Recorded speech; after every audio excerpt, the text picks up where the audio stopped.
Now, the National Cabinet will be meeting on Friday this week, looking for next steps to try and get this country moving again as we recover from the pandemic restrictions. Key at that meeting will be the Premier of the largest state, New South Wales, Gladys Berejiklian, will be there pushing for relaxations. I caught up with her just a short time ago.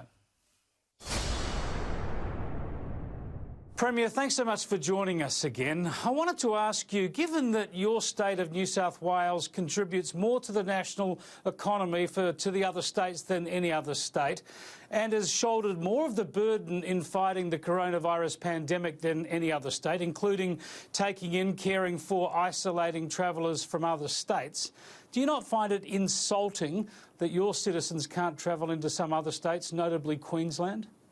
Well, Chris, I've been very vocal about this for a long time, and I really think it's ridiculous to have internal state borders, I really do, and I've said that for a while now. And it's in our national interest as well as our state's interest not to have these internal borders. Every state, I think, is working hard and doing very well at keeping the case numbers very low, reducing the risk of community transmission. And if we're serious about replacing those jobs, the unemployment figures and the potential for them to literally go up by the hundreds and hundreds of thousands once JobKeeper finishes in September should be of a concern for everybody. And that's what we have an eye on in New South Wales, just as we were the first state, admittedly because of the highest number of cases and the growth rate, to shut down. And I don't regret that for a second. I also want to be the first state that leads us back to an economic recovery, and we're certainly playing our part on behalf of our citizens. And I worry about the 221,000 people in New South Wales who lost their jobs in April. I worry about the hundreds and hundreds of thousands who are currently on JobKeeper in New South Wales and what happens when that ends. And I also worry about what businesses are going through. And ironically, our terms of trade on tourism could be balanced by opening up our states. If I stand corrected, but at the moment we have more Australians going overseas prior to COVID and spending tourism dollars than having tourists come to Australia, even though we welcome them, obviously, pre-COVID. So there's an opportunity for us to really make up those amounts by doing what we should do as Australians and visit our own continent. I have a list of things I'm embarrassed, or places I'm embarrassed to say I've not been to, and this is an opportunity for us to flourish in that regard, but also to really develop those supply chains, and that can only happen once all the borders, come down. Absolutely. Anastasia Palaszczuk should be welcoming you to the Great Barrier Reef and inviting other Australians to get to Queensland to empty their pockets in her economy. What do you think is driving her border ban? Because it strikes me as absolutely bizarre that she's got that border shut when two federal Labor MPs actually marched in protests in Brisbane on the weekend and then have travelled to Canberra for National Parliament this week. Look, that's clearly a matter for her and decisions she takes. But we were very proud over the long weekend to welcome tourists from Queensland, from Victoria, from other places. And I know it's early days, but the boost in regional tourism, the numbers are already starting to come through in New South Wales, and it's been very encouraging.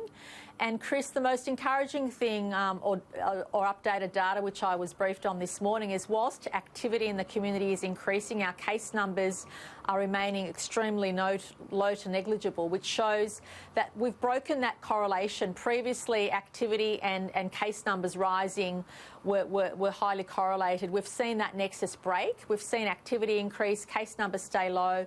So there's no reason why we can't take further steps forward in really boosting our economies and providing some relief. Those of us who have jobs and job security are lucky, but hundreds of thousands of our fellow citizens are worried about their jobs. I can't imagine what conversations around the dinner table would be like. Absolutely. Conversations about so many people have lost their jobs or have had to shut down their businesses or face all that insecurity. Do you believe that National Cabinet on Friday will accelerate the lifting of restrictions, or do you fear that the protests over the weekend could slow that process? Well, I'm confident that certainly where New South Wales is concerned, we will keep looking at the data, and schools have gone back, businesses have started opening. We've got 50 at a venue in pubs and clubs and restaurants in New South Wales. So heaven forbid if there is a spike, we will deal with that. And I was extremely disappointed by what happened on the weekend. I mean, words can't describe how I felt, given all of us have worked together so well. Well, in other parts of the world, when businesses have reopened, when the communities have gone back to some level of normality, there's been another shutdown because the cases weren't managed well, and we're very conscious of that, which is why in New South Wales we have a COVID-safe approach to everything.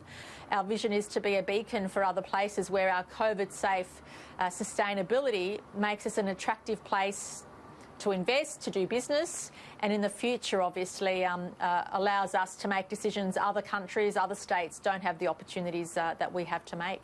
You mentioned those protests. They are now a natural experiment because we can see from the data what flows from them. But they were a slap in the face to other people around the country, law-abiding citizens who have lost their jobs or stayed at home or missed out on funerals, all sorts of things to stick by the rules, and these people flouted them. Do you regret not coming down stronger, harder against the protest earlier? Well, Chris, we said from day one, any activity, protest activity, any activity which breaches the health orders is completely unacceptable, and New South Wales government has been very clear about that. I think we're the only state which actually took our protest to court to have it overturned. We were unsuccessful at the final hour on that legal bid, but let me make it very clear. We don't support any activity which breaches the health orders. The health orders are there for a reason. They're to keep us all safe. And I don't begrudge a single citizen for feeling that level of resentment and frustration that the vast majority of our citizens continue to do the right thing and have done the right thing. There's always a very small percentage of the population that unfortunately chooses not to do the right thing. And I don't want to take away from the passion and the view and the importance of the issues themselves that people feel strongly about, but we're in a pandemic. Please think of a better way to express your views rather than put everybody's health at risk. We shouldn't be complacent because we're doing well. We should remember that fear and that risk that we felt a couple of months ago and know that we never want to go back to that place. Absolutely. Now, one of the groups of people who have suffered most, who have sacrificed most over this period, has been those people who have not been able to say goodbye to loved ones at funerals, or those widows and widowers who haven't been able to have enough family and friends around them at their partner's funeral. I'm certain you've heard some of the stories. We've spoken to some of the people who have suffered in that way. The current limit in New South Wales and most of the country is 50 at a funeral. Is that something that you can see lifting altogether, or at least doubling sometime very soon? Well, firstly, Chris, I completely agree with you that it's just heartbreaking, and until you're in that situation yourself, you can't imagine how traumatic it is, dealing with not just the trauma of losing a loved one, but then how do you feel you've done your responsibility in giving them the proper send-off? We are looking at that. We have sought health advice on looking at how far we can push those numbers. It's something, in New South Wales, it's a work in progress. And the second that we get health advice that tells us we can move on those things, we will.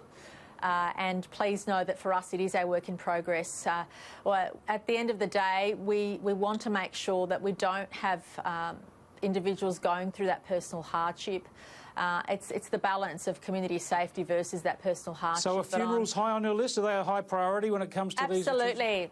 Absolutely they are. Can I say that it's probably the one thing which personally for me I feel extremely heartbroken about. All of us have felt those emotional challenges and those sacrifices made during the process.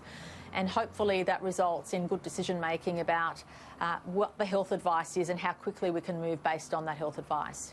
Gladys Berejiklian, I think the challenge of this coronavirus pandemic has been so quick and so unprecedented that no leader could hope to do it without mistakes. People were learning as they went along. I think your leadership's been strong, along with a lot of the other premiers in the National Cabinet. But surely the biggest mistake from New South Wales' point of view was the Ruby Princess. There is an inquiry underway, but it bemuses many of us as to why Brad Hazzard, the Health Minister, is still in the job, given he gave the green light for that ship to dock, or his department did.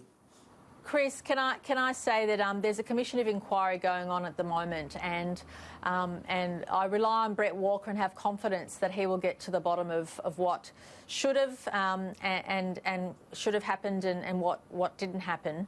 Certainly all of us want to get to the bottom of that. But can I say that in my health minister I have someone who has worked tirelessly during this process and done a great job under very difficult circumstances.